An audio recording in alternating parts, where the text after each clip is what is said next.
الأنبياء والمرسلين وعلى آله وأصحابه أجمعين أما بعد فأعوذ بالله من الشيطان الرجيم بسم الله الرحمن الرحيم ومن الناس من يقول آمنا بالله وباليوم الآخر وما هم بمؤمنين صدق الله مولانا العظيم وصدق رسوله النبي الكريم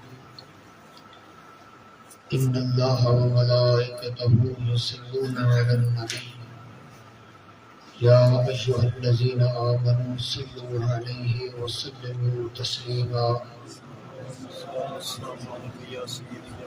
اللهم صل على سيدنا ومولانا محمد وعلى آل سيدنا ومولانا محمد وبارك وسلم الصلاة والسلام عليك يا سيدي يا رسول الله وعلى آلك وأصحابك يا حبيب الله والحبيب الذي ترجى شفاعته لكل هول من الأهوال مقتحم يا أكرم الخلق مالي من ألوذ به سواك عند حلول الحادث العمم فإن من جودك الدنيا وضرتها ومن علومك علم اللوح والقلم بلغ العلا بكماله كشف الدجى بجماله حسنت جميع خصاله صلوا عليه وآله مولاي صل وسلم دائما أبدا على حبيبك خير الخلق كلهم وعلى آله وأصحابه أجمعين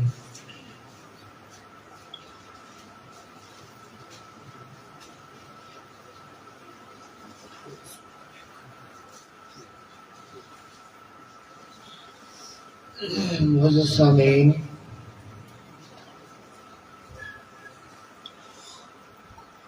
قرآن مجید فرقان حمید سے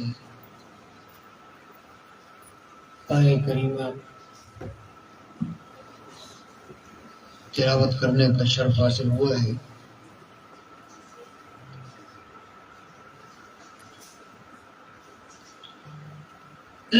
رب العالمین جل شانہ نے ارشاد فرمایا وَمِنَ النَّاسِ مَن يَقُولُ آمَنَّا بِاللَّهِ وَبِالْيَوْمِ الْآخِرِ وَمَا هُمْ بِمُؤْمِنِينَ، لوگوں میں سے کچھ ایسے ہیں جو کہتے ہیں کہ ہم ایمان لائے اللہ پر اور یوم آخر پہ، آخرت پہ، وَمَا هُمْ بِمُؤْمِنِينَ، اور وہ مومن نہیں۔ کچھ لوگوں کا دعویٰ ہے کہ وہ مومن ہیں، لیکن خالق کائنات جل جلالہ وعظم جلالہ نے ارشاد فرمایا کہ وہ مومن نہیں ہے۔ سابقہ آیات میں مومنین کا ذکر آیا ہے اور کفار کا، اب یہاں سے ان آیات بینات میں منافقین کا ذکر شروع ہے، اور منافقین کا طریقہ کار یہ تھا کہ جب وہ مسلمانوں کے پاس آتے تو کہتے ہم تو مسلمان ہیں، اور جب کافروں کے پاس جاتے تو کہتے ہم تمہارے ساتھ ہیں۔ تو ان کے مختلف قسم کے اغراض و مقاصد تھے۔ جب وہ یہ کہتے کہ ہم اللہ پہ ایمان رکھتے ہیں، آخرت پہ ایمان رکھتے ہیں، حالانکہ وہ مومن نہ تھے۔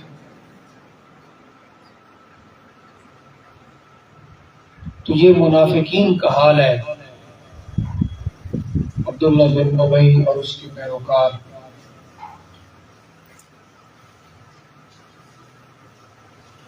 ان کے اس دعوے کو اللہ پاک جل شانہ نے جھٹلا دیا۔ وہ زبان سے کہتے ہیں کہ ہم ایمان لے آئے، اللہ تعالیٰ نے فرمایا کہ وہ مومن نہیں۔ اسی طرح سورہ المنافقون میں منافقین کا ذکر ہے، اذا جاءك المنافقون قالوا نشهد انك لرسول الله والله يعلم انك لرسوله والله يشهد ان المنافقين لكاذبون۔ ارشاد فرمایا، پیارے محبوب، جب آپ کے پاس منافق آتے ہیں تو وہ کہتے ہیں کہ ہم گواہی دیتے ہیں کہ آپ اللہ کے رسول ہیں۔ دربار رسالت مآب میں جب آتے ہیں صلی اللہ تعالی علیہ وسلم تو کہتے ہیں کہ ہم گواہی دیتے ہیں کہ آپ اللہ کے رسول ہو۔ اللہ جانتا ہے کہ آپ اللہ کے رسول ہو، اور اللہ یہ گواہی دیتا ہے کہ منافق جھوٹے ہیں۔ تو ایک وہ بات ہے جو منافق اپنی زبان سے کہہ رہے ہیں کہ ہم گواہی دیتے ہیں کہ آپ اللہ کے رسول ہو، لیکن ان کے دل ان کے اس قول کے ساتھ نہیں۔ اللہ پاک جل شانہ نے ارشاد فرمایا کہ منافق جھوٹے ہیں اپنی بات میں۔ مفسرین اس مقام پہ ارشاد فرماتے ہیں کہ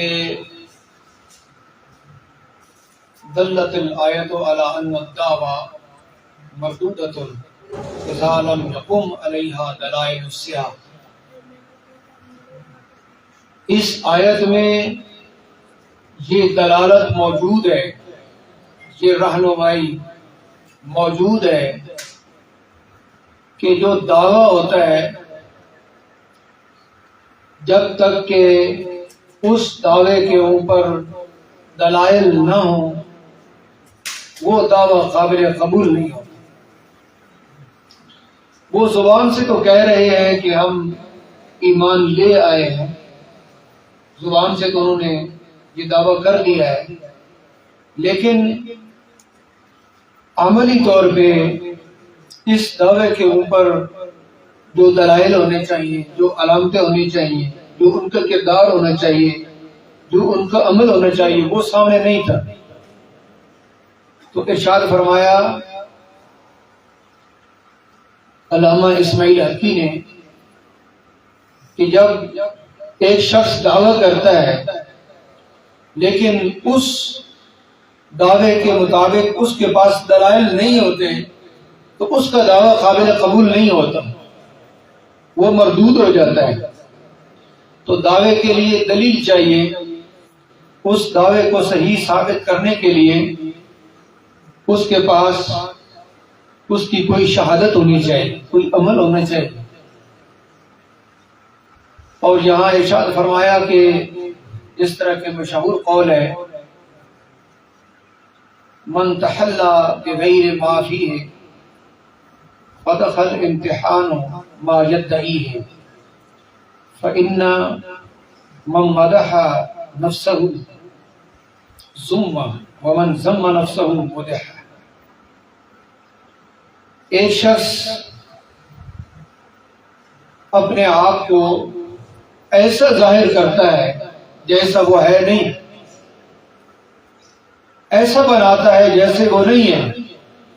جب وقت آتا ہے، امتحان آتا ہے تو وہ رسوا ہو جاتا ہے، امتحان میں ناکام ہو جاتا ہے۔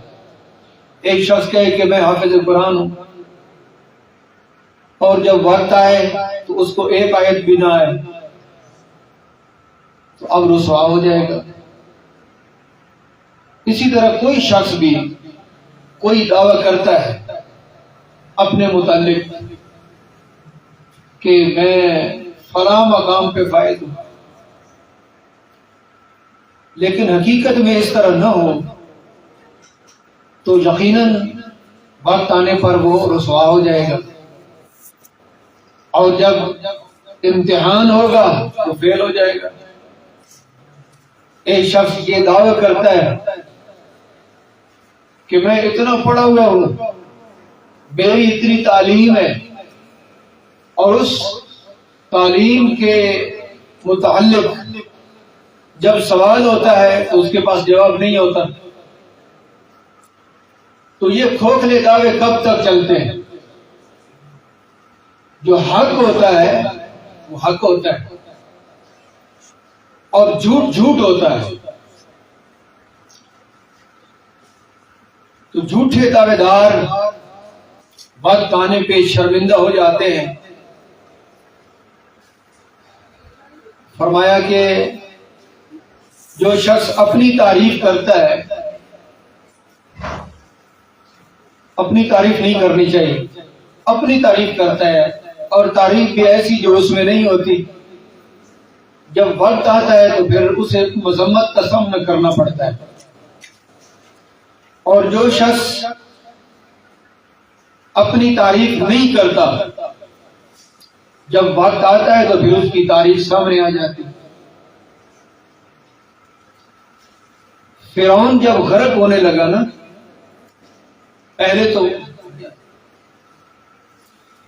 فرعون جب غرق ہونے لگا، پہلے تو اس کے اندر بڑی وہ سرکشی تھی، خدائی کے دعوے تھے، اور جب غرق ہونے لگا تو اس نے کہا وَأَنَا مِنَ الْمُسْلِمِينَ، مسلمانی کا اس نے دعویٰ کر دیا۔ جب پانی کے اندر ہوتے آئے نا، مرنے لگا، تو پھر کہتا ہے کہ میں تو مسلمان ہوں۔ اب دیکھیے، اس کا دعویٰ یہ تھا کہ میں تو مسلمان ہوں۔ اب وہ اسلام کی بات کرنے لگا، لیکن اس کو جواب کیا دیا گیا؟ وَكُنْتَ مِنَ الْمُفْسِدِينَ، تو مسلمان نہیں ہے، تو فسادی ہے، جھوٹا ہے۔ اور حضرت یونس علیہ السلام نے اس طرح عرض کیا انی کنت من الظالمین، اپنے لیے یہ لفظ حضرت یونس علیہ السلام نے استعمال فرمائے، انی کنت من الظالمین، میں تو ظالمین سے ہوں۔ لیکن اس کو کیا جواب دیا گیا؟ فلولا انہ کان من المسبحین، نہیں، تم تو اللہ کی پاکی بیان کرنے والے ہیں، وہ تو مسبحین سے ہیں، اللہ پاک کی تسبیحات کو بیان کرنے والے ہیں۔ فرعون نے کہا کہ میں مسلمانوں سے ہوں، اس کو جواب اللہ پاک جل شانہ کے دربار سے یہ ملا کہ تم مسلمان نہیں ہے۔ اور حضرت یونس علیہ السلام نے وہ عاجزی کے مقام میں انی کنت من الظالمین عرض کیا، تو اس کو یہ جواب ملا کہ نہیں، آپ تو اللہ کی پاکی بیان کرنے والے ہیں۔ اور اس مقام پہ آپ یہ بھی ذہن میں رکھیں کہ انبیاء کرام اپنے متعلق کوئی لفظ استعمال فرمائے تو وہ فرما سکتے ہیں، لیکن اس لفظ کا معنی بھی وہ نہیں ہوتا جو سامنے نظر آ رہا ہوتا ہے۔ حضرت آدم علیہ السلام نے بھی یہ کلمات ربنا ظلمنا انفسنا، اور یہاں حضرت یونس علیہ السلام نے بھی انی کنت من الظالمین یہ لفظ استعمال فرمائے ظالمین کے، اور وہاں ظلمنا کے۔ تو ظلمنا کا معنی ان کے حق میں وہ ظلم نہیں ہے، یہاں خود ارشاد فرمایا کہ آپ نہیں ہو، یہ یعنی اس لفظ کا یہ معنی نہیں ہے جو وہ تکلم فرمایا کہ میں ظالمین سے ہوں۔ انبیاء کرام اپنے متعلق کوئی لفظ استعمال فرمائیں اللہ پاک جل شانہ کوئی لفظ ارشاد فرمائے، ایسا لفظ جو بظاہر انبیاء کے مقام کے خلاف ہے، تو یہ یاد رکھنا چاہیے اس لفظ کا وہ معنی نہیں ہوتا، اور معنی نہیں ہوتے، پھر وہ معنی نہیں کرنا چاہیے۔ اور ہمیں بھی ایک عام آدمی کو انبیاء کرام کے بارے میں کوئی ایسا لفظ استعمال کرنے کی اجازت نہیں ہے۔ معزز سامعین، اس مقام پہ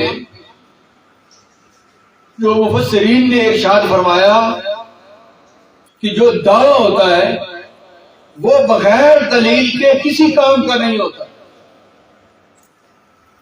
جس طرح کے یہ منافقین نے طریقہ کار اختیار کیا، اس میں منافقین کی بڑی اغراض تھی۔ ایک غرض یہ بھی تھی کہ مسلمانوں کو جہاد کا حکم ہے، نبی کریم علیہ الصلوۃ والسلام نے ارشاد فرمایا کہ مجھے حکم دیا گیا ہے کہ میں تمہارے ساتھ جہاد کروں یہاں تک کہ تم مسلمان ہو جاؤ۔ اب ان کی غرضیں یہ تھی کہ اگر ایسا حکم آ جائے، ہم سامنے آ جائیں تو کہیں مارے نہ جائیں، تو ہم یہ دعویٰ کر دیں کہ ہم مومن ہیں، تاکہ مسلمانوں کے اس حملے سے ہم بچ جائیں، یا پھر اگر مسلمانوں کو کوئی انعام ملتا ہے، غنیمت ملتی ہے، تو اس سے بھی ہمیں حصہ مل جائے۔ تو بہت قسم کی فاسد غرضیں تھی منافقین کے کہ زبان پہ ایک بات رکھتے تھے لیکن ان کے دل میں وہ بات نہیں تھی، غلط اغراض کے لیے۔ تو اس لیے پھر سامنے تو آ جاتے ہیں، جب صحابہ کرام رضوان اللہ علیہم اجمعین جہاد پہ جا رہے ہوتے تھے تو یہ واپس آ جاتے تھے راستے سے، تو صداقت تو ظاہر ہو جاتی ہے۔ جب مال کی ضرورت پڑی اور بارگاہ رسالت مآب صلی اللہ تعالی علیہ وسلم سے اعلان ہوا، تو پھر صداقت تو اس طرح ہوتی ہے کہ امیر المومنین ابو بکر صدیق رضی اللہ تعالی عنہ نے اپنا سارا سرمایہ بارگاہ رسالت مآب میں پیش کر دیا۔ تو جو دعویٰ ہوتا ہے اس کے لیے دلیل کی ضرورت ہوتی ہے۔ منافقین نے جتنے بھی دعوے کیے وہ جھوٹے تھے، اور کچھ عرصے کے بعد ان کی منافقت جو ہے کھل کر سامنے بھی آ گئی۔ علامہ اسماعیل حقی نے یہاں پہ ایک واقعہ لکھا ہے کہ کوئی شخص اگر دعویٰ کرتا ہے تو اس دعوے کے اگر مطابق ہو تو وہ پہچانا جاتا ہے۔ یہاں انہوں نے ارشاد فرمایا کہ حکیہ ان شیخا کان لہ تلمیذ یدعی انہ امین والشیخ یعلم منہ خلاف ذلک، کہ ایک بزرگ تھے اور ان کا ایک شاگرد تھا۔ شاگرد کا یہ دعویٰ تھا کہ میں بڑا امین ہوں، بڑا مخلص ہوں، لہذا آپ کے پاس وہ جو معرفت کے راز ہے نا وہ بھی مجھے بتائے۔ اور شیخ کو معلوم تھا کہ یہ شخص، یہ شاگرد، یہ تلمیذ ایسا نہیں ہے۔ اب وہ دعویٰ کرتا تھا کہ میں بڑا مخلص ہوں آپ کے ساتھ، دین کے ساتھ، بڑا امانت دار ہوں، اور پھر یہ طلب کرتا تھا کہ آپ ہمیں کچھ ارشاد فرمایا کریں، ایسی باتیں جن کا تعلق راز کے ساتھ ہے۔ تو شیخ سمجھ گیا کہ یہ تلمیذ ٹھیک تو نہیں ہے، اس کی نیت بھی ٹھیک نہیں ہے، لیکن یہ دعویٰ کرتا ہے بہت بڑا۔ اب شیخ نے اپنے اس شاگرد کا، اپنے اس مرید کا امتحان لیا۔ وہ اس مقام کے لوگ تھے، امتحان بہت سخت لیا۔ شیخ نے ایک دن اپنے دوسرے شاگردوں میں سے ایک شاگرد کو پکڑا، اس کے ساتھیوں میں سے، اور اس کو اندر چھپا دیا، اور اس کے بعد ایک مینڈا ذبح کیا، 1.5 کا بچہ ذبح کیا، ذبح کر کے اس کو ایک بوری میں ڈال دیا۔ اسی دوران وہ جس کا دعویٰ تھا کہ میں بڑا مخلص ہوں، بڑا امین ہوں، وہ اوپر سے آ گیا اور اس نے دیکھا کہ شیخ کے ہاتھ میں چھری ہے اور خون سے لت پت ہے، یہ کیا معاملہ ہے؟ جب اس نے ایسی صورتحال میں شیخ کو دیکھا تو اس نے کہا کہ یا سیدی ما شانو کا، اے میرے شیخ یہ کیا معاملہ ہے؟ تو شیخ نے کہا کہ غازنی فلان یعنی ذالک التلمیذ فقتلتہ، فلان جو تیرا ساتھی ہے اس نے مجھے بڑا غضبناک کیا، میں نے اس کو قتل کر دی اور اس بوری میں میں نے اس کو ڈال دیا۔ پھر اس کو ساتھ میں لایا اور وہاں پہ اس کو دفن کر دیا۔ اب یہاں پہ حضرت اسماعیل حقی ارشاد فرماتے ہیں کہ یہ لفظ انہوں نے استعمال کیا کہ میں نے اس کو قتل کر دیا، لیکن اس لفظ سے بھی ان کا ارادہ کچھ اور تھا۔ جس طرح کہ حضرت ابراہیم خلیل اللہ علیہ السلام تھے، وہ آگے کہ آپ آئیں ہمارے ساتھ، وہ بتوں کا میرا لگا، فرمایا انی سکیم۔ اب سکیم سے اس کا معنی تھا بیمار، تو وہ معنی مراد نہیں تھا حقیقی طور پر جو بیمار ہوتا ہے، تو فرمایا اور مانی تھے کہ میں تمہارے اس معاملے سے بیزار ہوں، میں تمہارے ساتھ نہیں آتا۔ تو جس طرح کہ حضرت ابراہیم خلیل اللہ علیہ السلام نے ان کو یہ ارشاد فرمایا ایک لفظ انی سکیم، لیکن معنی اور تھا۔ یہاں بھی شیخ نے جب کہا کہ میں نے اس کو قتل کر دیا تو معنی اس سے اور تھا، یعنی کہ ایک ہوتا ہے خواہشات کا قتل، جس طرح کہ حدیث شریف میں آتا ہے کہ موتو قبل ان تموتو، مرنے سے پہلے مر جاؤ۔ اب یہ مرنے سے پہلے مر جانے کا کیا مطلب ہے؟ کہ اپنی خواہشات کو ختم کر دو، اپنے سارے معاملات کو اللہ کی رضا کے لیے کر دو۔ یہ ہے مرنے سے پہلے مر جانے کا مقام۔ تو جو مرنے سے پہلے مر جاتا ہے یعنی اپنی خواہشات کو ختم کر دیتا ہے اور اللہ کی رضا کے مطابق ہو جاتا ہے، اللہ پاک وہ جس کو ہم موت کہتے ہیں اس موت کے بعد ابدی زندگی عطا فرماتا ہے۔ جو مرنے سے پہلے مر جاتے ہیں اللہ تعالیٰ ان کو ابدی ہمیشہ والی زندگی عطا فرماتا ہے۔ تو جہاں جس طرح کی یہ موت کا معنی اور ہے، تو انہوں نے بھی ارادہ کیا خواہشات کے قتل کا، کہ وہ جو تلمیذ ہے اس کو اس مقام پہ پہنچا دیا گیا ہے کہ اب اس کی خواہشات نہ رہی، اس کے سارے معاملات اللہ کے لیے ہو گئے۔ تو ایک دوسرے مفہوم کا ارادہ کر کے یہ لفظ شیخ نے استعمال فرمایا۔ اب یہ معاملہ پھر آگے چلا گیا، بچے کا والد آیا تو شیخ نے کہا کہ میرے پاس ہی ہے تیرا بچہ۔ اب اس لفظ کا معنی وہ حقیقی تھا، تو اب اس کو شرارت سوجی، اس نے جا کے بتا دیا کہ وہ شیخ تو جھوٹ بولتا ہے، تیرے بچے کو اس نے قتل کر دیا، میں ساتھ دفن میں شریک ہوا۔ اب کیس ہو گیا، معاملہ بادشاہ تک پہنچا۔ جب بادشاہ تک معاملہ پہنچا تو بادشاہ کو معلوم تھا کہ یہ شیخ ایسا نہیں ہے۔ اس نے کہا کہ ذرا ادب سے شیخ کے پاس جانا، ذرا معاملے کی پہلے تحقیق کر لینا۔ اور یہ لمبا واقعہ ہے، جب تحقیق ہوئی اور وہ جو دعوے دار تھا، جو اپنے شیخ کو استاذ کو کہتا تھا کہ میں بڑا امین ہوں، میں بڑا مخلص ہوں، مجھے معرفت کے راز بھی بتایا کرو، سارے علوم مجھے پڑھایا کرو، تو وہ اس گڑھے پہ لے گیا عملے کو کہ یہاں اس کو کھودو۔ جب کھودا گیا تو وہ بھیڑ کا بچہ وہاں موجود جس کو شیخ نے ذبح کیا تھا۔ اب وہ شیخ کے سامنے رسوا ہوا کہ یہ روزانہ دعویٰ کرتا تھا کہ میں بڑا مخلص ہوں اور میں بڑا امین ہوں، اب وہ کوئی بات نہ کر سکتا تھا۔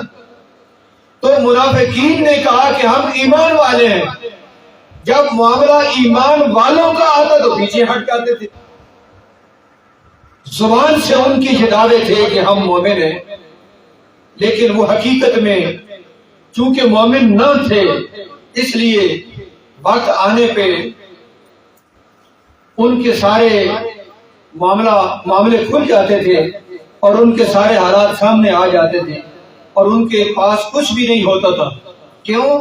کہ جو ہدایت ہے اور جو اللہ تعالیٰ کی طرف سے مہربانیاں ہیں اور جو عنایات ہیں وہ بندے مومن کے لیے ہوتی ہے، اور جو استقامت ہوتی ہے وہ بندے مومن کے لیے ہوتی ہے۔ منافق میں کب استقامت ہوگی؟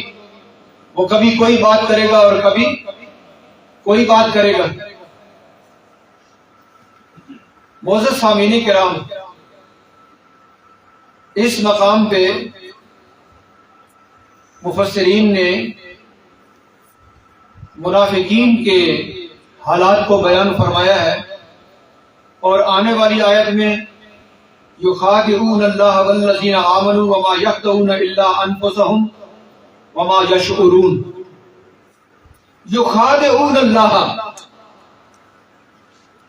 امام اہل سنت مجدد دین و ملت اعلی حضرت امام احمد رضا رحمت اللہ تعالی علیہ نے اس کا ترجمہ فرمایا کہ وہ اللہ کو دھوکہ دیے چاہتے ہیں، دھوکہ دینا چاہتے ہیں۔ وہ منافق بزام خیش اللہ کو دھوکہ دینا چاہتے ہیں۔ یہاں بعض مترجمین نے یہ معنی لکھا کہ وہ اللہ کو دھوکہ دیتے ہیں اور اللہ ان کو دھوکہ دیتا ہے۔ بھئی وہ اللہ کو کیسے دھوکہ دے سکتے ہیں؟ تو اس کا ترجمہ امام اہل سنت نے یہ ارشاد فرمایا کہ وہ اپنے گمان کے مطابق، یعنی وہ اللہ کو دھوکہ دیے چاہتے ہیں، اور ایمان والوں کو وہ دھوکہ نہیں دے رہے مگر اپنے آپ کو، انہیں اس بات کا شعور نہیں ہے۔ حضرت علی المرتضیٰ رضی اللہ تعالیٰ عنہ فرماتے ہیں کہ ہم صحابہ سارے موجود تھے، حضرت عمر فاروق بھی موجود تھے جب یہ آیت نازل ہوئی، تو حضرت عمر فاروق رضی اللہ تعالیٰ عنہ نے بارگاہ رسالت مآب صلی اللہ تعالیٰ علیہ وسلم میں عرض کر دی، یا رسول اللہ اس آیت کا کیا معنی ہے؟ یخادعون اللہ، اللہ تعالیٰ تو احکم الحاکمین ہے، وہ تو علیم ہے، اس کا علم تو ازلی ابدی ہے، وہ قہار اور جبار ہے، مالک الملک ہے، تو یہ اللہ کو کیسے دھوکہ دیں گے؟ حضرت عمر فاروق رضی اللہ تعالیٰ عنہ نے دریافت کر لیا تو نبی کریم علیہ الصلوۃ والسلام نے اس کی وضاحت ارشاد فرمائی کہ وہ واقعتاً اللہ کو دھوکہ نہیں دے سکتے، اللہ تعالیٰ اس سے بہت بلند و بالا ہے کہ وہ اسے کوئی دھوکہ دے سکے، یہ تو ہو ہی نہیں سکتا۔ البتہ یہ ہے ارشاد فرمایا کہ یہ مجھے دھوکہ دیتے اور میں اللہ کا محبوب ہوں، جو مجھے دھوکہ دیتا ہے وہ اللہ کو دینا چاہتا ہے، اور جو مجھے اذیت دیتا ہے وہ اللہ کو اذیت دینا چاہتا ہے، اگرچہ اللہ اس سے پاک ہے، لیکن معنی یہی ہوگا کہ وہ بزام خیش تو یہ چاہتے ہیں۔ تو ارشاد فرمایا جس طرح کے حدیث میں آتا ہے، نبی کریم علیہ الصلوۃ والسلام نے ارشاد فرمایا کہ میرے صحابہ کو میرے بعد تم نشانہ نہ بنا لینا، جو میرے صحابہ سے محبت کرے گا تو میری محبت کی وجہ سے محبت کرے گا، اور جو ان کے ساتھ بغض رکھے گا تو میری وجہ سے ان کے ساتھ اس کا بغض ہوگا، یعنی کہ میرے صحابہ کے ساتھ جو محبت ہے وہ میرے ساتھ محبت ہے، اور جس نے میرے صحابہ کو اذیت دی اس نے مجھے اذیت دی۔ تو یہاں یہ ارشاد فرمایا نبی پاک علیہ السلام نے کہ اصل میں ان کا خیال یہ ہے کہ یہ مجھے دھوکہ دیتے ہیں، تو اس کو اللہ تعالیٰ نے ارشاد فرمایا یخادعون اللہ، اور یہاں یہ ارشاد فرمایا ان الذین یبایعونک انما یبایعون اللہ، جس طرح کہ قرآن حکیم میں ہے کہ اللہ پاک جل شانہ نے ارشاد فرمایا کہ بے شک میرے محبوب وہ لوگ جو تمہارے ہاتھ پہ بیعت کر رہے ہیں یہ اللہ کے ہاتھ پہ بیعت کر رہے ہیں، جو تمہارے ہاتھ پہ بیعت ہے یہ اللہ کے ہاتھ پہ بیعت ہے۔ جس طرح یہ معنی ہے کہ جنہوں نے نبی پاک علیہ السلام کے ہاتھ پہ بیعت کی اللہ کے ساتھ انہوں نے بیعت کی، اسی طرح جو مجھے دھوکہ دینا چاہتے ہیں وہ اللہ کو دھوکہ دینا چاہتے ہیں۔ اس آیت کا یہ معنی ہے۔ جو خادعون اللہ، وہ بذام خیش اللہ کو دھوکہ دینا چاہتے ہیں، ایمان والوں کو، لیکن یہ تو دھوکہ دے رہے ہیں اپنے آپ کو۔ معزز سامعین کرام، یہ صورتحال ہے منافقین کی۔ فی قلوبہم مرض فزادہم اللہ مرضا وَلَهُمْ عَذَابٌ عَلِيمٌ بِمَا كَانُوا يَكْذِبُونَ۔ ان کے دلوں میں بیماری ہے۔ جس طرح کیوں کرتے ہیں منافقین؟ ان کے دلوں میں بیماری ہے اور اللہ ان کی اس مرض کو بڑھا رہا ہے۔ اور اس کا معنی بھی کیا ہے کہ خود جب یہ مسلمانوں کی ترقی کو دیکھتے ہیں تو ان کے وہ دل کا ٹیڑھا پن زیادہ ہو جاتا ہے۔ یہ ان کے دل کی جو بیماری ہے یہ بڑھ رہی ہے اور ان کے لیے دردناک عذاب ہے۔ اس لیے جو یہ جھٹلاتے ہیں ایمان کو، اسلام کو جو جھٹلاتے ہیں، اس وجہ سے ان کے لیے سخت دردناک عذاب ہے۔ اب علامہ اسماعیل حقی فرماتے ہیں یہ جو مرض ہے حقیقت میں جو ان کے دل میں مرض ہے، جو فی قلوب مرض، ان کے دل میں مرض ہے، ارشاد ہوگا یہ جو مرض ہے حقیقت میں تو یہ جسم کو لگتا ہے نا، جسم کو لگتا ہے، لیکن انسان کے جو اندرونی حالات ہیں مجازی طور پہ اس کو بھی مرض کہتے ہیں۔ جن امراض کی وجہ سے وہ کمال کو نہیں پہنچتا، ان کے دلوں میں مرض ہے، ان کے دل بیمار ہیں۔ تو ایک تو یہ ظاہری بیماری ہے نا، تو ایک باطنی بیماری ہے، اندر کی بیماری۔ تو آپ یہاں سے اندازہ لگا لیں کہ لفظ کے ایک لفظ کے کئی معنی ہوتے ہیں، تو موقع کے مطابق ترجمہ کیا جاتا ہے، اس کا مفہوم لیا جاتا ہے۔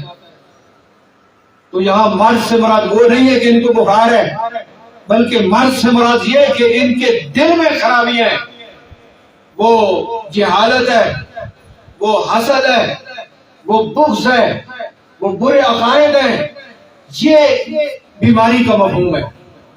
اور قرآن حکیم کی یہ متعدد مقامات ہیں جہاں پہ ایسی صورتحال ہے کہ الفاظ کا جو مفہوم ہوتا ہے، لفظوں کا جو معنی ہوتا ہے، وہ ایک نہیں ہوتا، دوسرا ہوتا ہے، یا بس اوقات وہ حقیقی نہیں ہوتا، مجازی ہوتا ہے، ظاہری نہیں ہوتا، اور ہوتا ہے اکثر بیشتر مقامات پہ۔ قل انما انا بشر مثلکم، محبوب فرما دیجیے میں تم جیسا بشر ہوں۔ کیا اس کا معنی وہی ہے جو سامنے نظر آ رہا ہے کہ نبی پاک علیہ الصلوۃ والسلام ایک عام انسان جیسے بشر ہے؟ کوئی مسلمان یہ دعویٰ کر سکتا ہے؟ جبکہ قرآن حکیم کے متعدد مقامات پہ لفظوں کو جب بیان کیا جاتا ہے، ان کے مفہوم کو بیان کیا جاتا ہے، تو ایک معنی نہیں کیا جاتا، دوسرا کیا جاتا ہے۔ موقع کے مطابق حقیقی نہیں کیا جاتا، مجازی کیا جاتا ہے، ظاہری نہیں کیا جاتا، اور باطنی معنی لیا جاتا ہے۔ تو کیا اس آیت میں جو لوگ یہ آیت پڑھ کے مفہوم یہ کرتے ہیں کہ نعوذ باللہ ہم تو وہ کلمات دہرا بھی نہیں سکتے نبی پاک علیہ الصلوۃ والسلام کے متعلق کہ ہم جیسے ہی بشر تھے، نعوذ باللہ، صرف یہ ہے کہ ان پہ وحی آتی تھی، تو اس پہ بھی غور کریں۔ صرف یہ وحی کا آنا یہ صرف تو نہیں ہے، یہ تو بہت کچھ ہے کہ وہ وجود مسعود کے جسم میں یہ صلاحیت ہے کہ اس پہ وحی آئے، یہ کوئی صرف کی بات ہے؟ تو آپ ذرا غور کریں، قرآن مجید فرقان حمید کی تفسیر اور ترجمہ میں یہاں من مانی نہیں چلتی، اپنی رائے نہیں چلتی، اپنا دماغ نہیں چلتا، بلکہ یہاں پہ مفسرین کو دیکھنا پڑتا ہے۔ وہ جو اس مقام کے لائق ہیں اور حال ہیں ان کو دیکھنا پڑتا ہے کہ انہوں نے اس کا معنی کیا کیا ہے. تو ارشاد فرمایا کہ ان کے دلوں میں بیماری ہے. تو ان کے جو دلوں میں بیماری ہے وہ کیا ہے کہ جہالت ہے، حسد ہے نبی پاک علیہ الصلوۃ والسلام کے ساتھ، بغض ہے، عناد ہے، اور ان کے غلط عقیدے ہیں. اور ارشاد فرمایا کہ دل کے جو امراض ہیں کبھی ان کا تعلق دین کے ساتھ ہوتا ہے اور کبھی اخلاق کے ساتھ ہوتا ہے. مثال کے طور پہ کبھی تو جو دل میں بیماری ہے اس کا تعلق دین کے ساتھ ہوتا ہے کہ ان کا عقیدہ غلط ہوتا ہے، اور کبھی اور خرابیاں ہوتی ہیں جس طرح کہ حسد ہو گیا، بغض ہو گیا، بزدلی ہو گئی. اس قسم کے مفہوم اس میں آتے ہیں. تو ارشاد فرمایا کہ ان کے دلوں میں بیماری ہے، اور جب کبھی وہ دیکھتے ہیں کہ مسلمان ترقی کر رہے ہیں، مسلمانوں کے حالات اچھے ہو رہے ہیں، تو ان کی یہ بیماری اور تکلیف اور پریشانی اور زیادہ بڑھ جاتی ہے. معزز سامعین کرام، اس مقام پہ ایک تفصیل مفسرین نے لکھی ہے، اشارہ فرمایا ہے، اور بعض مقامات پہ اس کی کافی تفصیل بھی ہے کہ جو منافقین نے کہا کہ ہم مومن ہیں لیکن اللہ تعالیٰ نے فرمایا کہ یہ مومن نہیں ہے. تو جو شخص یہ کہے کہ میں مومن ہوں، میں مسلمان ہوں، میں کلمہ گو ہوں، تو کیا صرف اس کی اس بات کو سن کر مکمل ایمان کا فیصلہ کر لیا جائے گا کہ یہ کہہ رہا ہے کہ میں مسلمان ہوں، یا یہ کہتا ہے کہ میں کلمہ پڑھتا ہوں لا الہ الا اللہ محمد رسول اللہ، دعویٰ یہ کرتا ہے، تو کیا اس کی اس بات کو مان لیا جائے گا؟ ہرگز نہیں. اگر وہ یہ دعویٰ کرتا ہے کہ میں مسلمان ہوں اور کلمہ پڑھتا ہے تو پھر اس کلمے کے جتنے تقاضے ہیں وہ سارے دیکھے جائیں گے. اس کلمے کے متعلقہ جتنے احکامات ہیں ان سب کو سامنے رکھا جائے گا، اور پھر فیصلہ کیا جائے گا کہ یہ جو کلمہ پڑھتا ہے اس کلمے کا اعتبار کرنا چاہیے یا نہیں کرنا چاہیے. نعرہ تکبیر، اللہ اکبر، نعرہ رسالہ یا رسول اللہ، نعرہ حیدری یا علی، نعرہ غوثیہ، نعرہ تحقیق، حق چار یار. اس لیے کہ حدیث شریف میں آتا ہے، نبی کریم علیہ الصلوۃ والسلام نے ارشاد فرمایا، اور امام راضی نے بھی اس کو درج فرمایا ہے، کتب احادیث میں بھی موجود ہے. ارشاد فرمایا ستفترق امتی علی 73 فرقہ کلہم فی النار الا فرقۃ واحدہ. میری امت 73 فرقوں میں تقسیم ہو جائے گی. سب کلمہ تو پڑھیں گے نا، کوئی بھی یہ تو نہیں کہتا کہ میں مسلمان نہیں، کلمہ تو سب پڑھتے ہیں. رسول پاک صلی اللہ تعالی علیہ وسلم نے ارشاد فرمایا کہ میری امت 73 فرقوں میں تقسیم ہو جائے گی، کلہم فی النار، سارے جہنم میں جائیں گے ما سوا ایک، الا ملت واحدہ، ایک ملت جو ہے، اور اس کی بھی تفصیل ساری موجود ہے. وہ ملت واحدہ کون ہے؟ وہ اہل سنت و جماعت ہے، جو ایک جنت میں جائے گا. اب یہ خود نبی پاک علیہ الصلوۃ والسلام نے ارشاد فرمایا کہ جو کلمہ گو ہے وہ جہنم میں جائیں گے. تو اب اگر کوئی شخص یہ کہے کہ بھئی ہم نے تو کلمے کا اعتبار کرنا ہے، یہ کلمہ پڑھتا ہے لہذا ہم اس کے بارے میں کوئی بات نہیں کر سکتے، بلکہ ایک اور کافی عرصہ سے، اب کی نہیں بات، کافی عرصے سے ایسا ذہن موجود ہے کہ وہ کہتا ہے کہ سب ٹھیک ہے، جو بھی کلمہ پڑھتا ہے وہ ٹھیک ہے.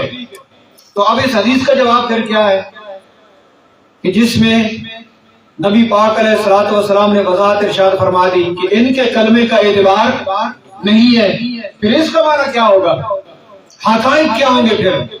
اب دیکھیں میں آپ کو آسان مثالیں دیتا ہوں اور کچھ حوالے بھی پیش کرنے ہیں کہ کچھ لوگ کلمہ گو ہیں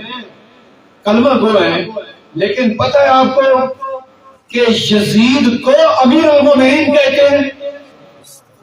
اب بتائیں مجھے کوئی بندہ اور وہ صلح کلیہ جس کا یہ دعویٰ ہے کہ سارے کلمہ گو برابر ہوتے ہیں اور سارے کلمہ گو ٹھیک ہے، ہم کسی کو غلط نہیں کہتے، ان سے میرا یہ سوال ہے، وہ بتائیں کہ جو یزید کو امیر المومنین کہتے ہیں، بتاؤ اس کے کلمے کا اعتبار ہے؟ مفسرین نے فرمایا کہ جو بندہ دعویٰ کرتا ہے کہ میں کلمہ گو ہوں، میں مسلمان ہوں، اس دعوے کے اوپر پھر کوئی دلیل چاہیے۔ حق اور باطل ہوتا ہے، کوئی امتیاز چاہیے۔ اور پھر یہ بات ہے،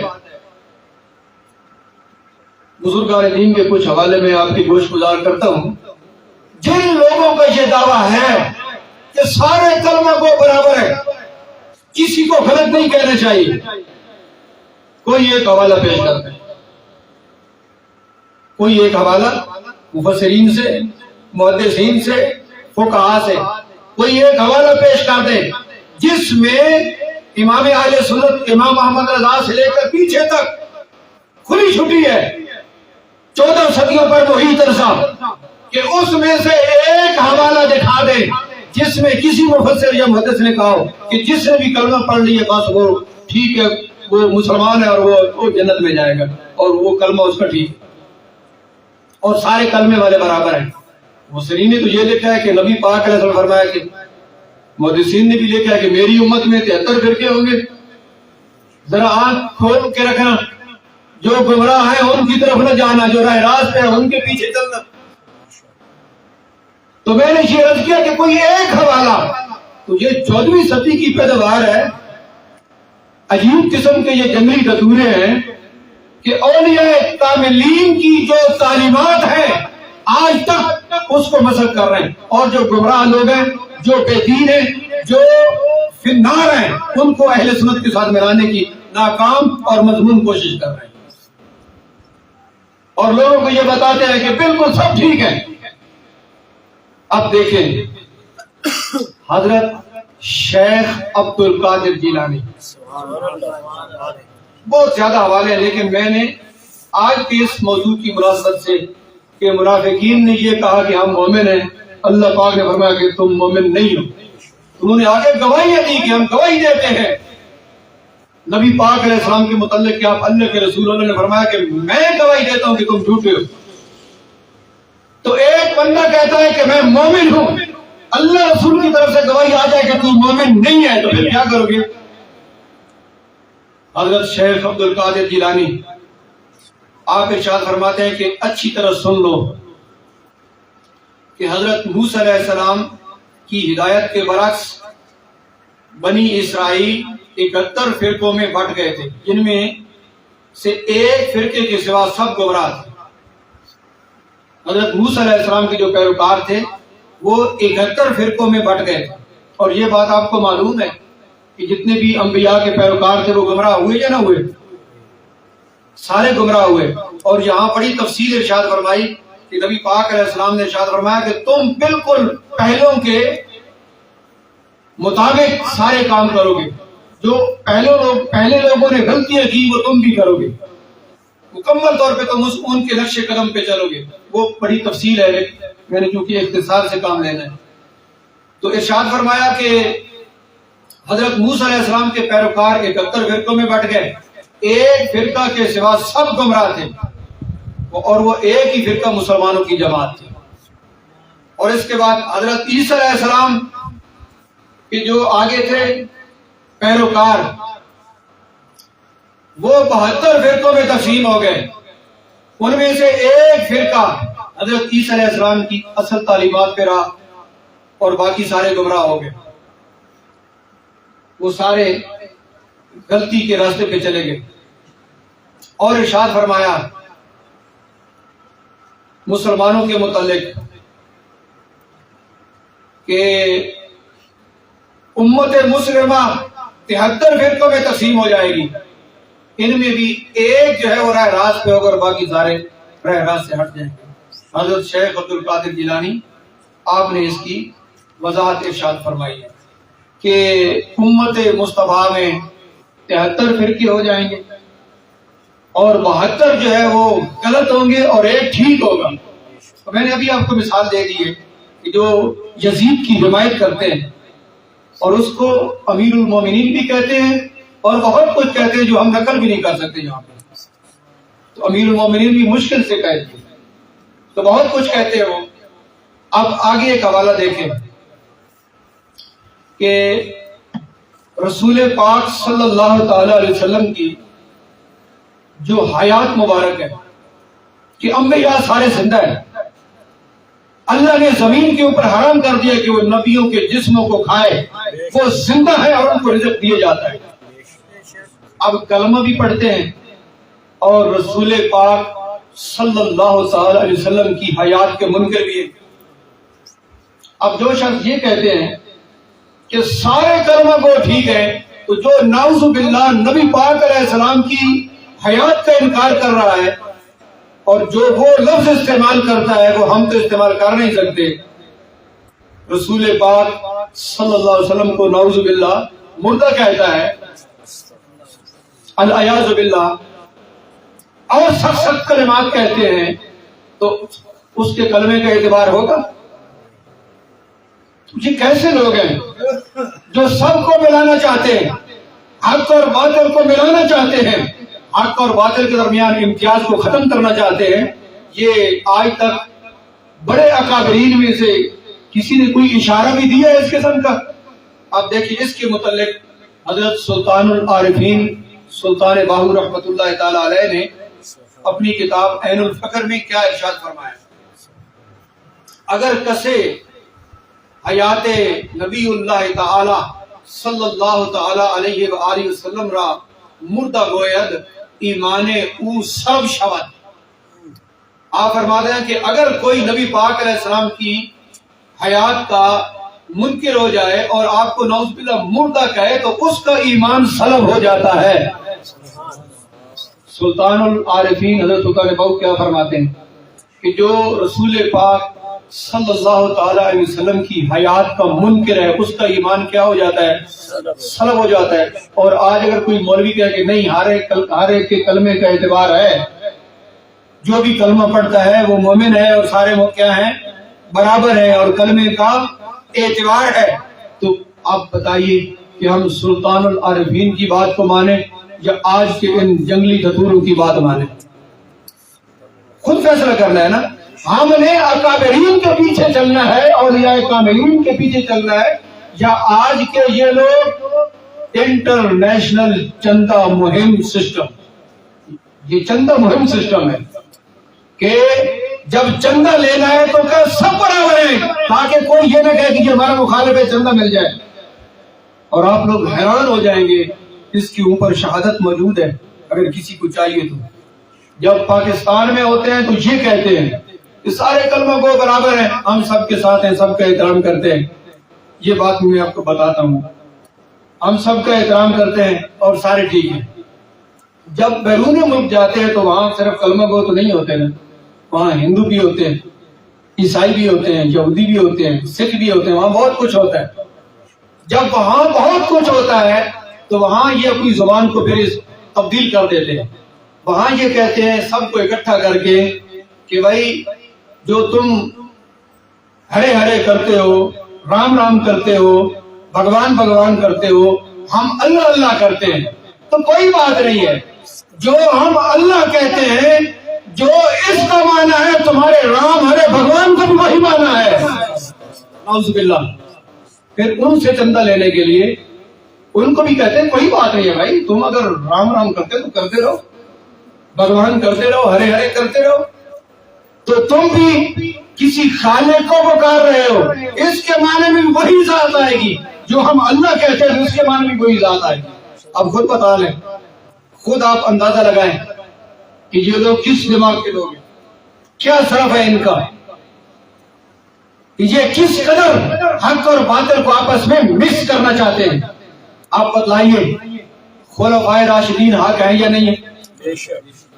خلافت راشدہ کا مقام ہے یا نہیں ہے؟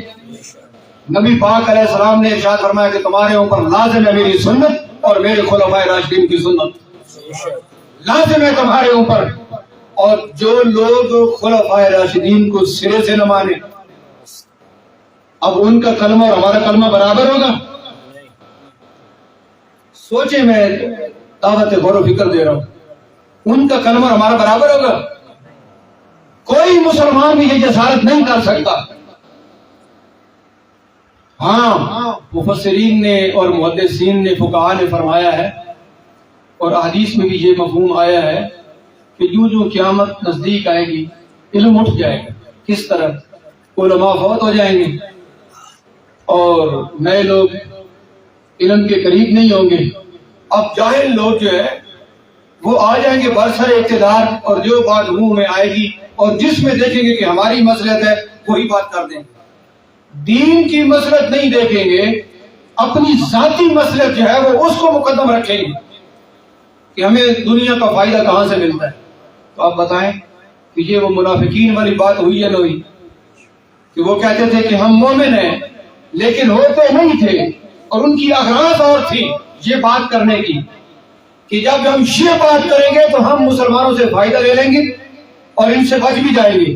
تو جو لوگ یہ کہتے ہیں کہ سارے کلموں کو برابر ہے، ان کی اغراض بھی ان کے ساتھ ملتی جلتی ہے تاکہ سب سے ہم فائدہ بھی حاصل کر لیں اور ہم بچ بھی جائیں. رسول پاک صلی اللہ تعالی علیہ وسلم نے ارشاد فرمایا، حب الدنیا راس کل خطیہ. دنیا کی جو محبت ہے یہ ہر برائی کی جڑ ہے. دنیا کی محبت، لوگ زیادہ آ جائے، مال زیادہ آ جائے، شہرت زیادہ ہو جائے، کثرت کے طالب لوگ، الہاکم التکاثر حتی زرتم المقابر، اس تکاثر نے تمہیں ہلاک کر ڈالا. یہ جو کثرت کی خواہش ہوتی ہے نا کہ زیادہ ہو جائے، مجمع بڑھ جائے، سامعین بڑھ جائیں، ٹھیک ہے، حق میں بڑھ جائے تو ٹھیک ہے، لیکن حق باطل کو ملا کر پھر خواہش یہ رکھنا کہ یہ اس لیے تاکہ کثرت ہو جائے، اس کثرت کے پیچھے حق کا ملیا میٹ کرنے کی کوشش کرنی اور حق اور باطل کو ملانے کی کوشش کرنا، یہ بندہ مومن کا طریقہ کار نہیں ہو سکتا. معزز سامعین، سیدنا حضرت پیر مہر علی شاہ صاحب رحمۃ اللہ تعالی علیہ، آپ نے یہ جو باطل فرقے ہیں نا ان کا رد فرمایا. آپ کی ساری کتابوں کے اندر رد روافض، رد خوارج، رد قادیانیت، رد غیر مقلدین، رد موجود ہیں گمراہ فرقوں کی. اور آپ نے کیا ارشاد فرمایا؟ آپ دیکھیں کہ سیدنا پیر میر علی شاہ رحمۃ اللہ تعالی علیہ، یہ ملفوظات مہریہ، آپ کی یہ ملفوظات ہیں. آپ ارشاد فرماتے ہیں کہ کفار کا مومنین کے ساتھ جنگ کرنا در حقیقت اتنا مضر نہیں جتنا کہ بد اعتقاد لوگوں کی تقریر اور تحریر. کافر لوگوں کے ساتھ لڑنا اور کفار کا مومنین کے ساتھ جنگ کرنا اتنا مضر نہیں جتنا بد عقیدہ لوگوں کی تقریر سننا نقصان دہ ہے اور ان کی تحریر پڑھنا.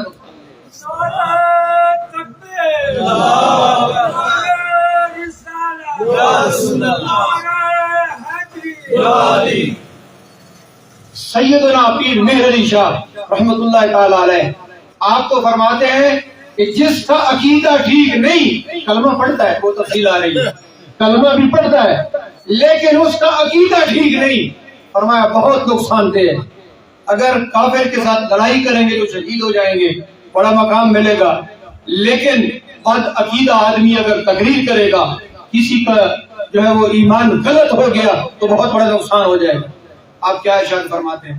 یہ سارے کلمہ کو برابر ہیں. اب دیکھنا سیدنا پیر مہر علی شاہ کیا فرماتے ہیں. فرمایا مگر جو شخص اسلام کا دعویٰ کرے، جو اسلام کا دعویٰ کرے گا وہ کلمہ تو پڑھتا ہوگا نا، پھر ایسے تو نہیں دعویٰ ہو سکتا نماز بھی پڑھے گا سارے کام کرے گا، مگر جو شخص اسلام کا دعویٰ کرے اور محراب میں ممبر پر کھڑے ہو کر واعظانہ صورت میں ناسخانہ آیات و احادیث پڑھ کر بے جا تعویلوں اور ہیلہ بازیوں سے اہل اسلام کے عقیدوں میں خلل پیدا کرے تو ایسے شخص کا ضرر بہت زیادہ ہے۔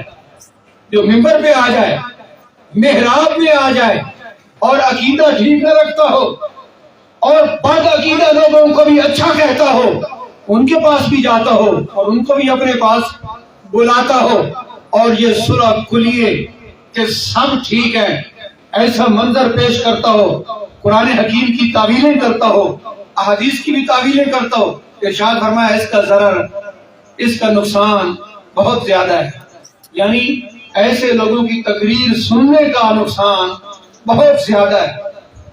فرمایا کیونکہ اس کی زبان کا ڈنگ روح اور ایمان کے لیے ایک خطرناک اژدہا ہے، بہت بڑا سانپ ہے۔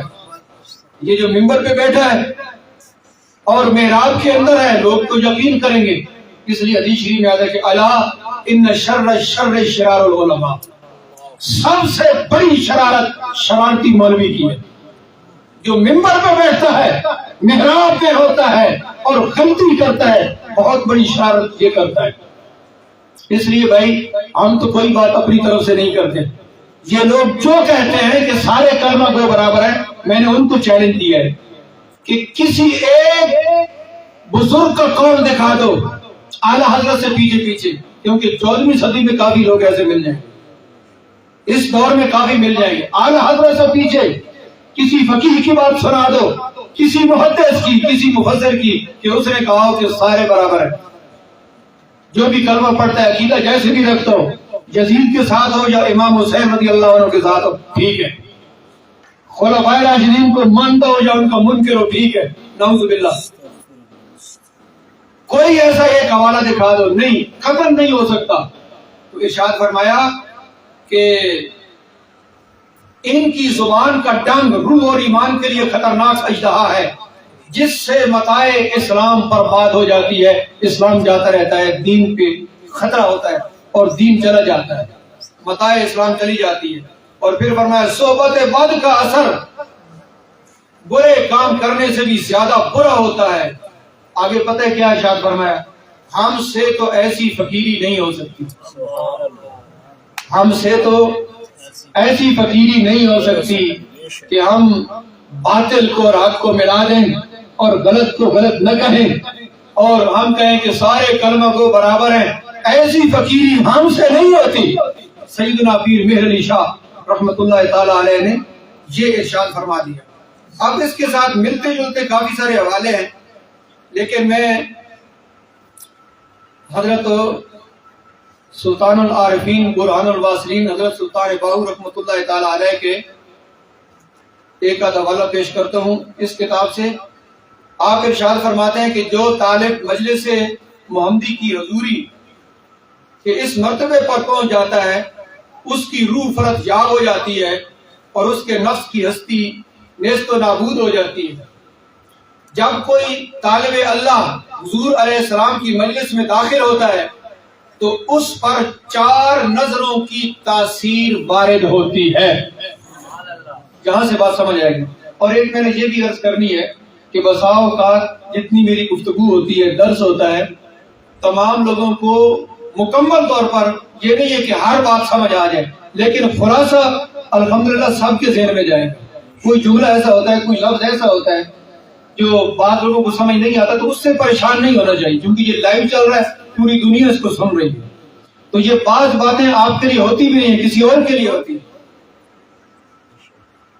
اس لیے تو جو بات آپ کے لیے ہوتی ہے وہ آپ کو سمجھ آ جاتی ہے، اور جو بات بسا اوقات کنایہ میں ہوتی ہے تو آپ نے پریشان نہیں ہونا، یہ جن کے لیے ان کو پتہ چل جاتا ہے۔ اگر ہدایت اللہ پاک نے عطا فرمانی ہے، اللہ پاک کے دربار میں حاضر ہو جائے اور اخلاص پیدا کریں، اللہ پاک عطا فرماتا ہے۔ آپ نے ارشاد فرمایا کہ یہ ہمیشہ کے لیے ہے کہ جو بھی نبی پاک علیہ السلام کے دربار میں پہنچ جاتا ہے اور وہ اکتساب فیض کرتا ہے، آج بھی قیامت تک بھی، کیونکہ نبی پاک علیہ السلام حیات ہے، آپ زندہ ہیں، آپ کا فیضان جاری ہے، خلفائے راشدین کا، اہل بیت کے سارے جو فیوزات ہیں وہ کیا ہیں؟ جاری اور ساری ہیں۔ اولیاء کرام کے فیوزات بھی جاری اور ساری ہیں۔ حضور غوث پاک کی نظر کرم ہمارے اوپر ہے، حضرت سلطان باغ رحمت اللہ تعالی علیہ کی نظر کرم بھی ہے ہمارے اوپر ہے، اور جن ہستیوں کا ہم ذکر کر رہے ہیں سب ہستیوں کی مہربانی اور نظر کرم ہمارے اوپر ہے۔ آپ دیکھیں، فرمایا کہ جس کو حضور علیہ السلام کی مجلس میں حاضری نصیب ہوتی ہے، آپ کو پتہ ہے اس کے استانہ علیہ سیال شریف ایک مسجد حضوری ہے جہاں حضور خواجہ شمس العارفین نے چلہ کشی فرمائی، نبی کریم علیہ السلام تمام خلفائے اربعہ کے وہاں پہ جو ہے تشریف لائے اور حضرت خواجہ شمس العارفین کی دستار بندی ہوئی۔ وہ مسجد حضوری آج بھی موجود ہے، استانہ علیہ سیال شریف۔ تو کیا فرماتے ہیں حضرت سلطان سے کہ جس شخص کو نبی پاک علیہ السلام کی مجلس میں حاضری نصیب ہوتی ہے اس پر 4 نظروں کی تاثیر ہوتی ہے۔ کتنی نظروں کی؟ 4 نظروں کی۔ اچھا، حضرت صدیق اکبر رضی اللہ تعالی عنہ کی نظر سے اس کے وجود میں صدق پیدا ہوتا ہے، سبحان اللہ۔ صدیق اکبر کی نظر سے اس کے وجود میں سچائی پیدا ہوتی ہے اور جھوٹ اور نفاق اس کے وجود سے نکل جاتا ہے۔ پھر جھوٹ اندر نہیں رہتا، نفاق اندر نہیں رہتا، اور صدیق اکبر کے دشمن کو وہ ساتھ پھر نہیں بٹھاتا، پھر وہ اس کے کلمے کا اعتبار نہیں کرتا۔ جس کے اندر صداقت آ جاتی ہے وہ دیکھتا ہے کہ میرے صدیق اکبر کا منکر ہے، کلمہ کیا پورا قرآن بھی پڑھے تو اس کا اعتبار نہیں۔ تو فرمایا 4 نظروں کی اس پہ تاثیر ہوتی ہے۔ سب سے پہلے حضرت صدیق اکبر کی نظر سے اس کے وجود میں سچائی پیدا ہو جاتی ہے، حضرت عمر فاروق رضی اللہ تعالیٰ عنہ کی نظر سے عدل اور انصاف اس کے وجود میں پیدا ہو جاتا ہے، اور حضرت عثمان غنی رضی اللہ تعالیٰ عنہ کی نظر سے ادب اور حیا اس کے اندر پیدا ہو جاتا ہے، بے ادبی اور بے حیائی اس کے وجود سے نکل جاتی ہے، اور حضرت علی المرتضیٰ رضی اللہ تعالیٰ عنہ کی نظر سے علم ہدایت اور مقام فقر اس کے وجود کے اندر پیدا ہو جاتا ہے، جہالت بھی اٹھ جاتی ہے اور دنیا کی محبت بھی اس کے وجود سے نکل جاتی ہے۔ یہ 4 تاثیریں، 4 نظروں کی تاثیریں اس پہ ہوتی ہیں جسے مجلس محمدی نصیب ہوتی ہے، جو اللہ کا ولی بنتا ہے اور پھر ہماری رہنمائی کرتا ہے۔ نعرہ تکبیر، اللہ اکبر، رسالت یا رسول اللہ، نعرہ تحقیق، نعرہ حیدری، نعرہ غوثیہ یا غوثیہ۔ ہر صحابی نبی جنتی جنتی، ہر صحابی نبی جنتی جنتی، تاجدار ختم نبوت زندہ باد زندہ باد۔ ہر کلمہ گو کے کلمے کا اعتبار نہیں، اعتبار اس کا ہے جو کلمے کے تقاضوں کو پورا کرے۔ اب حضرت سلطان العارفین کیا ارشاد فرماتے ہیں، اور میں روافض اور خوارج کے مذہب و ملت سے بیزار ہوں۔ کیا کلمے کے اعتبار سلطان صاحب نے کیا فرمایا، اور میں یہ روافض خلفائے راشدین کو نہیں مانتا، یہ خوارج یا رسول اللہ بھی نہیں کہتے، یا علی بھی نہیں کہتے، یا غوث اعظم بھی نہیں کہتے۔ یہ آسانی کے ساتھ میں نے آپ کو انجیل بتایا، لفظ ذرا مشکل ہے تو میں نے اس کا ذرا آسان سا ترجمہ کر دیا۔ آپ کہیں کہ خوارج کون ہوتے ہیں، روافض کون ہوتے ہیں؟ تو خلفائے راشدین کو نہ ماننے والے صحابہ کے جو منکر ہیں یہ روافض ہیں، رسول پاک صلی اللہ علیہ وسلم کی شان کو نہ ماننے والے یہ خوارج ہیں، اور بھی کافی سارے ان کے معاملات ہیں۔ تو حضرت سلطان صاحب کیا ارشاد فرماتے ہیں، اور میں روافض اور خوارج کے مذہب و ملت سے بیزار ہوں اور 4 یار کا دوست دار ہوں۔ سبحان اللہ، 4 یاروں کا دوست دار ہوں۔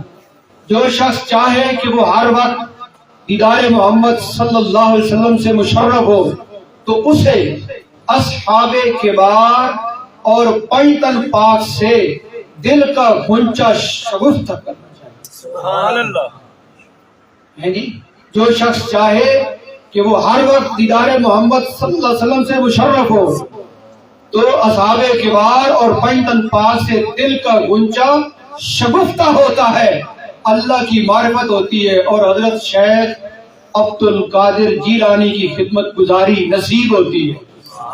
اور پھر انہوں نے ایک نقش بنایا، یہ آپ کو نظر آئے گا نقش۔ پتہ ہے نقش پہ کیا لکھا ہے؟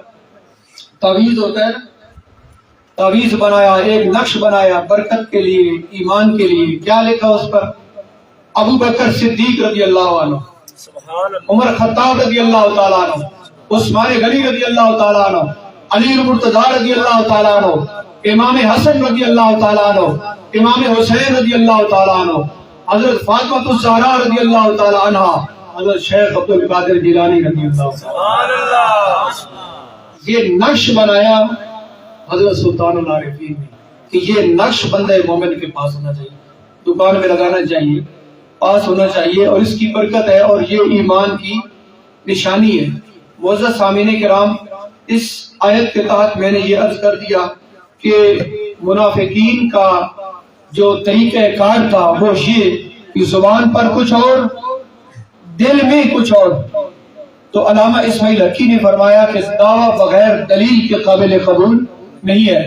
جو لوگ یہ کہتے ہیں کہ ہم مسلمان ہیں، ہم کلمہ گو ہیں، تو پھر انہیں اپنی مسلمانی کے اوپر کوئی دلیل پیش کرنی چاہیے، اپنے دعوے کے اوپر کوئی دلیل پیش کرنی چاہیے کہ اگر وہ مسلمان ہیں، اپنے دعوے میں سچے ہیں، تو پھر نبی پاک علیہ الصلوۃ والسلام کی اپنی محبت کا ثبوت دیں، نبی پاک علیہ الصلوۃ والسلام کے بلند مقام کو بیان کر کے اس کا ثبوت دیں۔ اگر کلمہ گو ہیں اور سچے ہیں تو پھر ثبوت دیں، اور کبھی بھی اگر حق اور باطل اکٹھا رہے گا تو یاد رکھنا اس سے کلمے کا نور پیدا نہیں ہوگا۔ کلمے کا نور اس وقت پیدا ہوگا جب باطل چلا جائے گا اور حق آ جائے گا۔ جاء الحق وزهق الباطل، لا الہ الا اللہ، کیا معنی ہے؟ لا الہ، کوئی اور معبود نہیں، کوئی بھی معبود نہیں، الا اللہ، ما سوا اللہ کے۔ اگر دوسرے معبود بھی اندر رہے تو پھر الا اللہ کا مطلب نہیں ہوگا نا۔ تو لا الہ کا معنی یہ ہے کہ جو جھوٹے ہیں ان کی نفی کر دی جائے اور اس کے بعد اللہ کی ذات کا اثبات کیا جائے۔ حضرت امام فخر الدین رازی نے ارشاد فرمایا ہے، اس کو میں خلاصہ پیش کر دیتا ہوں آپ کو۔ آپ نے ارشاد فرمایا کہ دل کی مثال یوں سمجھو جس طرح ایک تختی ہوتی ہے، دل نہیں ہوتا۔ یہ ارشاد فرمایا یہ کس کی طرح؟ ایک تختی کی طرح۔ یہ امام رازی نے ارشاد فرمایا لأن القلب كاللوح الكابر لنقوش العقائد الحقة والاخلاق الفاضلة۔ یہ جو دل ہے یہ تختی کی طرح ہے، جس طرح کہ تختی کے اوپر لکھا نہیں جاتا۔ اب تختی کے اوپر اگر خوش خط لکھنا ہے تو اس تختی کو پہلے کیا کرنا پڑے گا؟ صاف۔ تختی کو پہلے کیا کرنا پڑے گا؟ اگر تختی کے اوپر پہلے بھی الٹی سیدھی لکیریں لگی ہوئی ہوں اور پھر اس کے اوپر لکھ کے پھر اوپر کچھ لکیریں لگا دی جائیں تو جو کچھ لکھا ہوگا اس کا کوئی اعتبار ہوگا؟ سمجھ آئے گا؟ کیونکہ پہلے بھی لکیریں لگی ہوئی ہیں اور لکھا بھی گیا ہے، خلط ملط کوئی پتہ نہیں چلتا کہ کیا لکھا ہوا ہے۔ تو پہلے تختی کو کیا کرنا پڑے گا؟ صاف کرنا پڑے گا۔ پھر اس کے اوپر جب خوش خط لکھیں گے تو اس کو سامنے کریں گے تو ہر ایک کو پتہ چل جائے گا کہ تختی کے اوپر کیا لکھا ہوا ہے۔ تو جو دل ہے، امام راضی فرماتے ہیں یہ جو دل ہے یہ عقائد کو قبول کرتا ہے، یہ عقیدے کو قبول کرتا ہے۔ اگر برا عقیدہ بھی اس کے اندر موجود ہو یا برے عقیدے کے لیے دوستیاں اس کے اندر موجود ہو یا برے عقیدے والے کو اپنے پاس بٹھانا، اس کو اچھا سمجھنا اس کے اندر موجود ہو، تو کبھی حق عقیدہ اس کے اندر آ سکتا نہیں۔ یہ علماء نے فرمایا ہے اگر سچا عقیدہ چاہیے تو پھر جو برے عقیدے ہیں ان کو پہلے نکالنا پڑے گا، غلطیوں کو دل سے نکالنا پڑے گا۔ جب دل صاف ہو جائے گا تو پھر اس کے اندر صاف عقیدہ آئے گا، دودھ خالص اور ستھرے برتن میں آئے گا۔ ہے جی، اگر وہ جو جس برتن میں کتا پیتا ہے اگر یہ دودھ اس برتن میں چلا جائے باوجود دودھ کے کوئی اس کو پیے گا نہیں. تو اس لیے اپنے دل کو صاف کرنا ضروری ہے. جو عقیدہ حق اور سچ ہے اس کے لیے دل کو پہلے پیش کرنا پڑے گا اور غراستوں سے فاسد عقائد سے فاسد نظریات سے اس کو باہر اس کو صاف کرنا پڑے گا. اور یہاں ایک جو قیمتی بات ارشاد فرمائی امام راضی نے خاص طور پہ کہ علم ہونا چاہیے بندے کو کہ جب میرا یہ عقیدہ ہے تو اس کا ماں سوا غلط ہے. اب بہت زیادہ توجہ رکھنا ہے اس بات پہ. جب ہمارا یہ عقیدہ ہے کہ نبی پاک علیہ السلام حیات ہیں تو یہ پتہ ہونا چاہیے کہ جو نہیں مانتے وہ کیا ہے غلط ہیں. یہ وہی ہیں جن کے متعلق رسول پاک صلی اللہ تعالی علیہ وسلم نے ارشاد فرمایا کلہم فی النار، وہ سارے جہنم میں جائیں گے. اب یہ جو فلسفہ ہے کہ بھائی ہم تو حیات کو مانتے ہیں نبی پاک علیہ السلام کی زندگی کو مانتے ہیں اور جو منکر ہے وہ بھی ٹھیک ہے، یہ جو فلسفہ آ رہا ہے کہ جو منکر ہے وہ بھی ٹھیک ہے کیونکہ کلمہ پڑھتا ہے. اب یہ آپ لوگ اس کے اوپر غور و فکر کریں کہ یہ علم ضروری ہے کہ جب ہم نبی پاک علیہ السلام کی حیات کے قائل ہیں تو جو منکر ہے وہ کبھی ہمارے ساتھ مل نہیں سکتا اور نہ ہم اس کے ساتھ مل سکتے. اور خلفائے راشدین حق ہے اور خلفائے راشدین کو حق ماننے والے حق پر ہیں، تو جو خلفائے راشدین کے منکر ہیں وہ حق پر ہو سکتے نہیں. یہ غلط بات ہے کہ خلفائے راشدین کو ماننے والے بھی ٹھیک اور نہ ماننے والے بھی کلمہ پڑھتے ہیں. جی ٹھیک ہے کلمے کا اعتبار ہے، کلمے کا اس طرح اعتبار نہیں ہوگا جب تک کہ اس کلمے کے سارے تقاضوں کو پورا نہ کیا جائے گا. معزز سامعین کرام، اللہ پاک جل شانہ ہمیں خالص ایمان کے اوپر قائم رکھے، ہمیں کفر سے نفاق سے محفوظ فرمائے، مسلک حق اہل سنت جماعت کے اوپر استقامت نصیب فرمائے. ٹائم زیادہ ہو گیا. محترم ڈاکٹر صاحب نے تکبیر اولی کے بارے میں ارشاد فرمایا، وہ آئندہ درس میں اس کی تفصیل عرض کروں گا، لیکن اجمالاً یہ عرض کرتا ہوں کہ جو تکبیر اولی ہے اس کا بڑا مقام ہے، اس کو مس نہیں کرنا چاہیے. بندہ مسجد کے اندر بھی ہو اور جماعت کھڑی ہو جائے اور تکبیر اولی رہ جائے تو یہ بہت بڑی معروفی ہے، بہت بڑی معروفی ہے. اب چونکہ مسئلہ اقامت یہ ہے احناف کے نزدیک کے اقامت بیٹھ کے سننی چاہیے، اور جب اقامت کہنے والا حی علی الصلاۃ پہ پہنچ جائے تو پھر بندہ اٹھنے کی تیاری کرتا ہے، اٹھ جاتا ہے. تو پہلے سے ہی صف بندی ہو چکی ہے، نظم و ضبط. دیکھیے نا مسجد یہ نماز ہمیں نظم و ضبط سکھاتی ہے. تو یہ عجیب معاملہ ہے کہ جو کام ہم دن رات میں 5 دفعہ کرتے ہیں اس میں ہم اناڑی کیوں ہوتے ہیں جو ہر وقت ہم کرتے ہیں. اب یہ جو ملازم لوگ ہوتے ہیں نا، یہ آرمی میں ہوتے ہیں، یہ اپنی ان لائنوں کو درست کرتے ہیں. کبھی آپ دیکھیں اگر دھاگا رکھو نا جس طرح کہ مستری رکھتا ہے تو بالکل سیدھا جائے گا، وہ اس طرح اپنی لائن کو کیا کرتے ہیں درست کرتے ہیں. صرف یہ ہے کہ ان کی توجہ ہوتی ہے، اور جب ہم مسجد کی صفوں کو درست کرتے ہیں تو ہماری توجہ نہیں ہوتی. حالانکہ نبی کریم علیہ السلام نے ارشاد فرمایا کہ اپنی صفوں کو درست کرو، بالکل برابر کرو. اور نبی پاک علیہ الصلوۃ والسلام صفوں کو خود درست فرمایا کرتے تھے،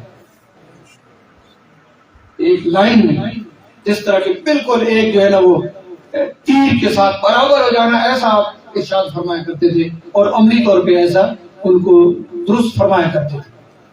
تو جماعت قائم ہونے سے پہلے صفوں میں آ جائیں اور صف کو بالکل درست کر لیں، برابر بیٹھ جائیں. اب اقامت سن رہے ہیں، حی علی الصلاۃ پہ صرف کھڑا ہونا تو تکبیر اولی بھی مل جائے گی اور صف بھی کیا ہوگی درست ہوگی. ہم کیا کرتے ہیں، کوئی ادھر بیٹھا ہے، کوئی ادھر بیٹھا ہے، کوئی ادھر بیٹھا ہے. اب جب اقامت ہوتی ہے، اقامت ہو جاتی ہے تو ایسے ایسے اپنی اپنی جگہ سے اٹھنا شروع ہو جاتے ہیں. نتیجتاً امام خراب بھی شروع کر لیتا ہے، اتنی سستی ہو جاتی ہے. عام طور پر یہ یعنی کہ مجموعی طور پر صورتحال میں خود جو مشاہدہ کرتا رہتا ہوں اپنی مسائل کے اندر، تو یہ بہت زیادہ صورتحال اس قسم کی ہے کہ یہ سستی ہے. اور یاد رکھنا حدیث میں آتا ہے، اتفاقاً یہ عزیز بیٹھے ہیں سفیر عباس، آج انہوں نے بخاری شریف میں وہ روایت پڑھی ہے کہ جب بندہ عبادت میں اس طرح سستی اور اکتاہٹ کو ظاہر کرتا ہے تو نتیجے میں بھی پھر اس کو ایسی صورتحال ملتی ہے۔ اگر بندہ بڑا اخلاص کے ساتھ، نیت کے ساتھ اور فل توجہ کے ساتھ اللہ کے دربار میں حاضر ہے تو اس کو اسی طرح پھر رحمت بھی اسی طرح ہی ملتی ہے۔ اگر بندہ نماز پڑھ رہا ہے اور بے توجہی کا عالم ہے تو پھر ایسے ہی ہوگا، ادھر سے بھی اللہ تعالیٰ کے دربار سے بھی معاملہ ایسے ہی ہوگا کہ اگر ہم چاہتے ہیں کہ اللہ کی رحمت ہماری طرف متوجہ ہو جائے تو پھر ہمارا باطن بھی اس کی طرف متوجہ ہو جائے، جتنی کہ ہماری توجہ۔ حدیث میں آتا ہے نا کہ اللہ تعالیٰ فرماتا ہے کہ میں بندے کے ساتھ اس کے گمان کے مطابق معاملہ فرماتا ہوں، جس طرح بندہ میرے متعلق یقین رکھتا ہے اس کے یقین کے مطابق میں اس کے ساتھ معاملہ کرتا ہوں۔ تو اب جب نماز کا معاملہ ہے تو پھر توجہ فل فل ہونی چاہیے کہ بھائی اب اقامت ہونے والی ہے، جماعت سے 2 منٹ رہتے ہیں، 1 منٹ رہتے ہیں، صفوں میں آ جائیں، صفوں کو درست کر لیں۔ اور پھر یہ بھی یاد رکھیں کہ ہمارے اندر یہ کمزوری ہے کہ سنتے پڑھ لیں اور پھر گپوں میں شامل ہو گئے، سنتوں کا ثواب ختم ہو جاتا ہے۔ سنتوں اور فرضوں کے مابین گفتگو کرنے سے سنتوں کے بعد بیٹھ جائیں، اور جب بندہ جماعت کے انتظار میں ہوتا ہے تو گویا کہ جماعت کے اندر ہے، نماز کے اندر ہے، نماز کے انتظار میں نماز کے اندر ہے۔ لہذا سنتیں پڑھ کے اگر کچھ وقت باقی ہے تو تسبیح میں رہے، ذکر میں رہے، اور جب جماعت کا وقت قریب ہو گیا تو صفوں کو درست کر لیں۔ اب جب اقامت ہو تو بڑی آسانی سے اقامت کا جواب بھی دے سکتا ہے، کھڑے ہو کے تکبیر اولیٰ کے ساتھ شامل بھی ہو جائے تاکہ تکبیر اولیٰ کا ثواب اس سے نہ رہ جائے۔ انشاءاللہ تکبیر اولیٰ کی تفصیل آنے والے درس میں عرض کروں گا۔ آخر دعوانا